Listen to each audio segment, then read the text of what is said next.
One of my favorite games to play growing up was Virtua Racing. I picked it up for the 32X on launch day, and it's remained the one I most often play on the system.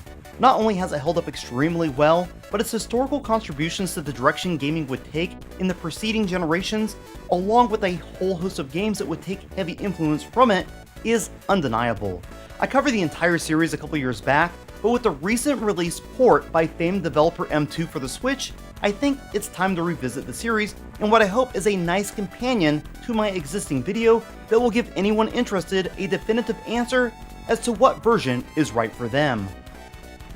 This is Retro Impressions Virtua Racing, a definitive analysis.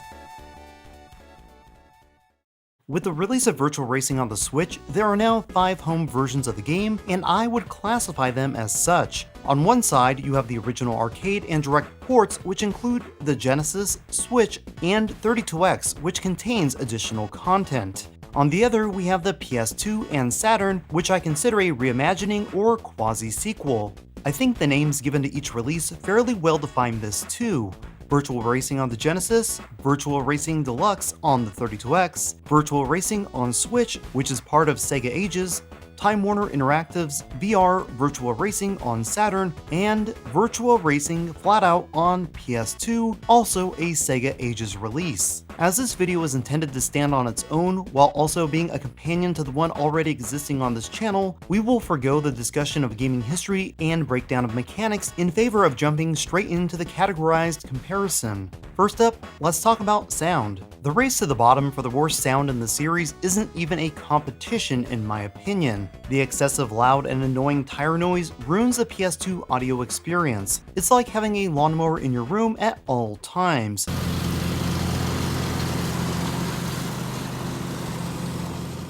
If there's anything good here, it's impossible to appreciate under this mess. There's not much else to say, so take a listen for yourself.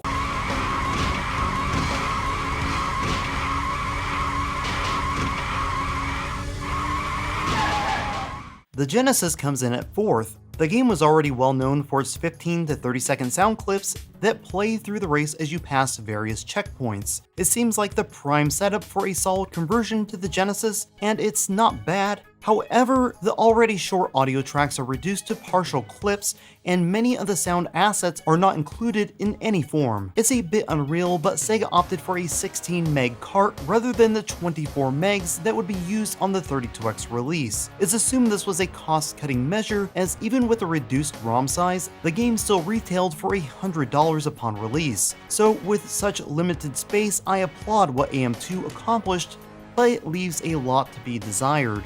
The Saturn release is quite the oddity. On one hand, the full soundtrack is in glorious Red Book audio form. In fact, I feel it's the pinnacle of all releases. The real issue is that all other effects are generated using the Saturn's onboard YMF 292, and the result isn't pretty or well optimized. The Doppler effect present in the 32X and arcade release is missing when passing through tunnels, as is any real variation in engine noise. The mark they should have been reaching for is often missed, with things such as a Formula 1 car that sounds like a Geo Metro rather than the iconic machines it was modeled after.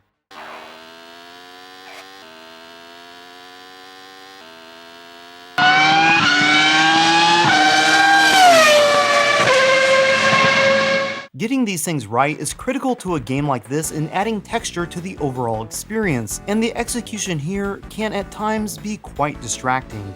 The top spot is a contest between the 32X and Switch release. I feel the 32X version does the game justice. Everything is here from the arcade, as is additional music and effects in support of the new content. No real complaints regarding this release. The same is also true for the Switch. From what I can tell, the Switch version includes all 21 tracks from the arcade and nothing more.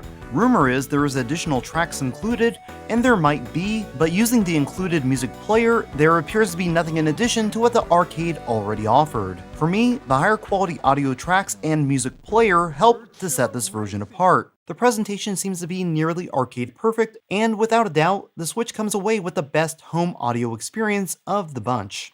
Next up, visuals. The obvious choice here is as expected with the Genesis release. It is, after all, greatly limited by the hardware on-screen color limitations, among other shortcomings not conducive of 3D games. However, with all things considered, it's kind of shocking AM2 was able to pull this off. Even considering the inclusion of the SVP chip, getting the core aspects of this fast-paced 3D racer into the limited space is once again, with all things considered, an impressive achievement. One I'll discuss a bit more when addressing the 32X, so let's move on. The PS2 version ranks 4th for 2 reasons. First off, it's extremely dark. People have expressed a slight displeasure over the slightly off color palette of the Switch release, also to be addressed later down this list. If that's a problem for you there, this is a massive issue here. Playing this game is almost like wearing sunglasses indoors. There's also some odd smoothing effect in place and I really don't dig it. I'm not really a PS2 expert, so couldn't exactly say what's going on, but the game looks slightly off in a way no other version compares. The assumption is it's due to it not being a true port, so it's really about personal preference here.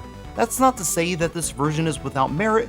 It is, after all, the only one besides the Switch to run at 60 FPS, and the detail of shadows is dramatically enhanced, giving a more vivid outdoor experience. In third is the Saturn, which at times looks excellent, but it also falters far too often. The main complaint I have is the excessive clipping of the camera outside of the track area, along with certain tracks having a floating island feeling rather than something grounded in reality.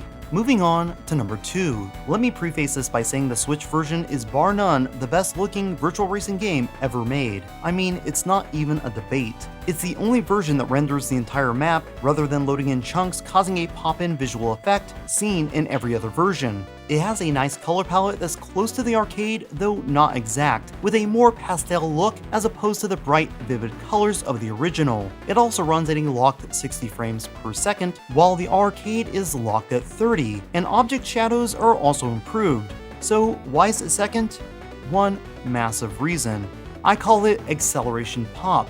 In essence, every time you hit the accelerator, the screen jerks up, then down. So if you're feathering the accelerator as you pass around a corner, it's rather rough. It's certainly an over-exaggerated effect to help with immersion, but it's not in any other release, including the arcade, so I'm unsure why the option to disable it wasn't included. In fact, I find the movement around the track to be rather rugged and at times unpleasant to the eye. It's not something I notice in handheld mode, but playing it on a bigger screen really highlights the roughness of the presentation in this regard. People have insinuated that this has surpassed the arcade, when in reality, it's not quite as visually appealing to the player when in motion as the 32X is at this point. 25 years later, and still no one has surpassed the silky smooth perfection of the arcade release, though with an update from M2, this could quickly change. In first, the good, the reliable, the 32X. In contrast to the Genesis, which uses a 256 by 240 resolution, the 32X bumps it up to 320 by 240, giving the player a much larger view of the playfield. While the SVP chip was able to push 6500 polygons per second, the step up to the SH2 in the 32X was a dramatic jump that could handle up to 50,000 per second, and the result speaks for itself. Mind you, this is all in comparison to the Model 1 board, which was capable of nearly 4 times the polygons per second of the 32X and 28 times more than the SVP-backed Genesis. Even with this shortfall, the 32X version does an admirable job of mimicking the Model 1 experience without sacrificing anything important. What's really impressive is the Genesis version is locked at 15 frames per second, the 32X at 20 frames per second, and the arcade at 30 frames per second. Yet to play any of them, the sense of speed is well preserved. It's not to say that the higher frame rate isn't preferred, but rather a testament to how well executed all 3 versions are, considering the limitations put in place so they could be delivered on the hardware at hand in the most efficient way possible. It's time to look at controls and the gameplay experience. If we're discussing virtual racing, I believe there's a certain expectation that goes along with that. If you're picking up a controller for a game you have intimate knowledge with, you expect the game to play a certain way. If you're coming to the Saturn or PS2 version from any other release, you're going to have a bad time. The Saturn vehicles are rather floaty, while the PS2 release has this weird boost mechanic. They both have tons of additional content, which I'll cover in the next section, but neither feel like the original arcade release, even when playing in their dedicated arcade mode that's meant to give the player the original experience. In all fairness, they're both fun to play in their own right, as long as you don't think of them as being Virtua Racing ports, to which neither game is. The Saturn release is compatible with the steering wheel, but not the 3D control stick, whereas the PS2 release has analog support, but is poorly implemented, causing dramatic oversteer when used. I don't find either version fun in arcade mode, as the experience is so far removed from expectation, but getting into another vehicle such as the go-kart in the Saturn release, that's a blast. Even with the variable frame rates that exist between versions, the sense of speed is well captured in every case. However, there's one thing that really sets the Saturn at the bottom of the barrel, and that's the terrible collision detection that oftentimes brings you to a complete stop, even in cases where it shouldn't. It's very reminiscent of motocross on 32X, where if you can stay away from the crowd, it's quite fun. The Genesis comes in third. There's really not much to say here, as it feels like you would expect coming over from the arcade. If there's one hiccup for me, it's that it's not compatible with the 32X, making it a pain in the rear to play for anyone with that setup. The decreased draw distance, lower frame rate, and missing collision detection make this the least desirable of all true port experiences, but it's still quite impressive as to what was accomplished here. The 32X version is fantastic, but is it better than the Switch when it comes to how it controls? Maybe not. But to be fair, they both control excellent, and I had zero issues switching back and forth between both games. The same strategies could be used as they feel nearly identical, which is a testament as to what has been done here. For 25 years, we've been waiting for a faithful port that feels like the arcade, which M2 has finally delivered. Where the Switch pulls ahead is a dramatically increased draw distance and analog control, which this time is well adjusted. So, what extra or missing content might each version have?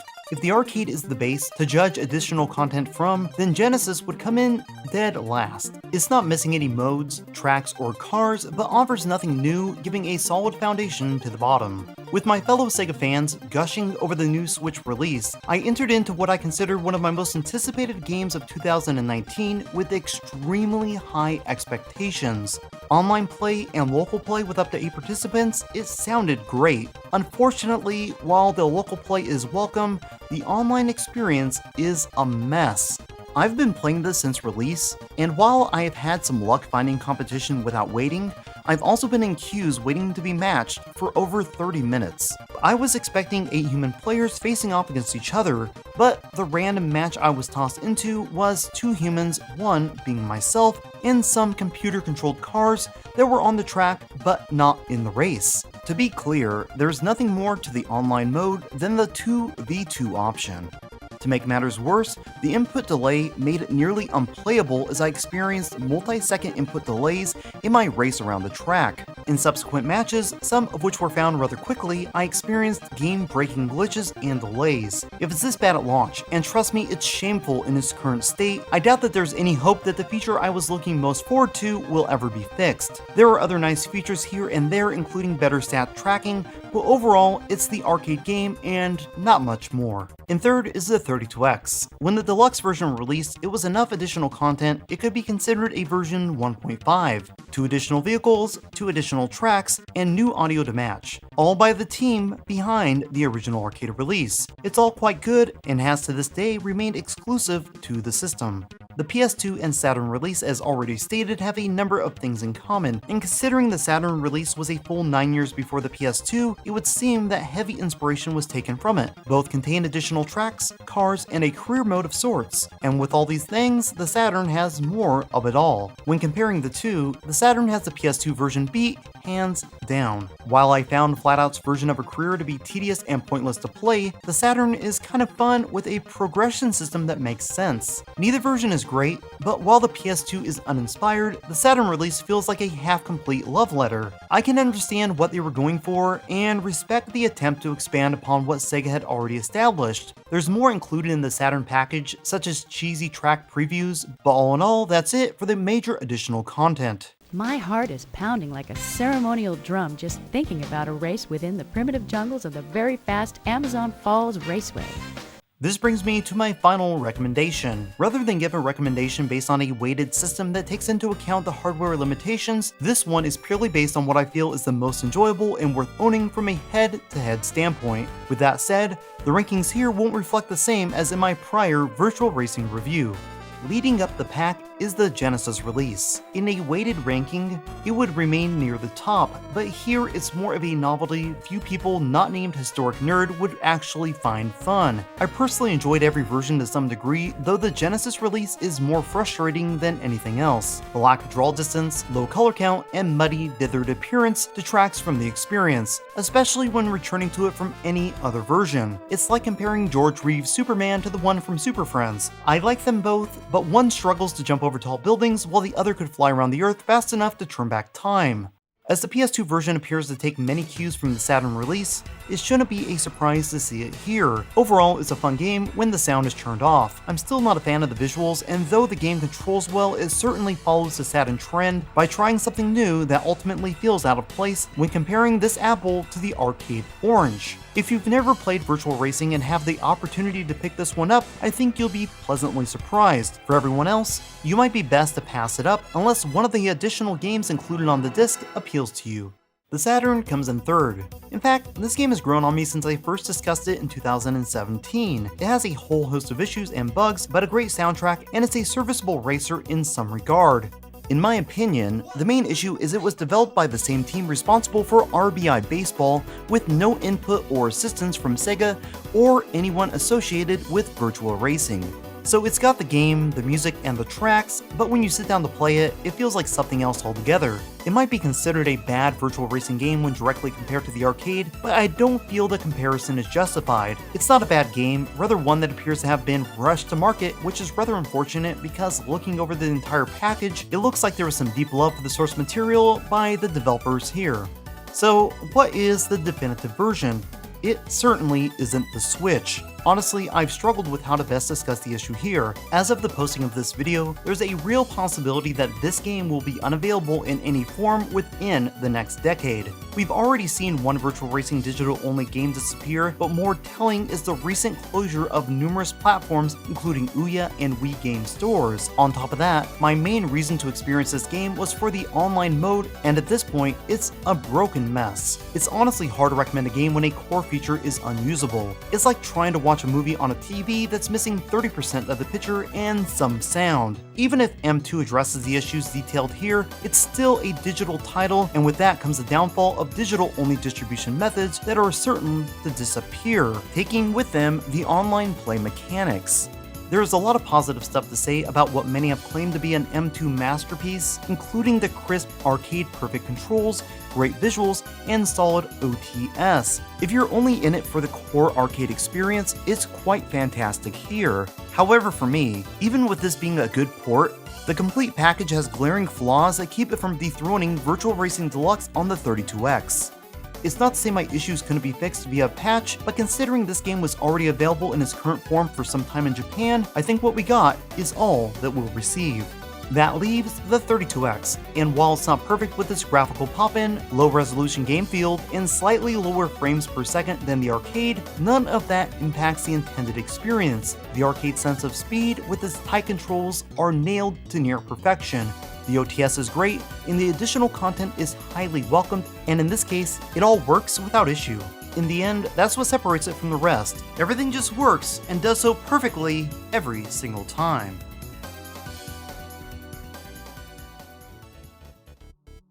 So, that's it. I think the Switch release is a solid purchase for Virtua Racing fans, and I'm sure I'll continue to play it going forward. I can't give a definitive recommendation of M2's game due in large part to it having broken features, something that I personally find wholly unacceptable. With all that said, I hope I've helped you in your quest to choose which version of this arcade classic is best suited for you. Thank you so much for watching. Until next time, I'm Jenovi, and this is Retro Impressions.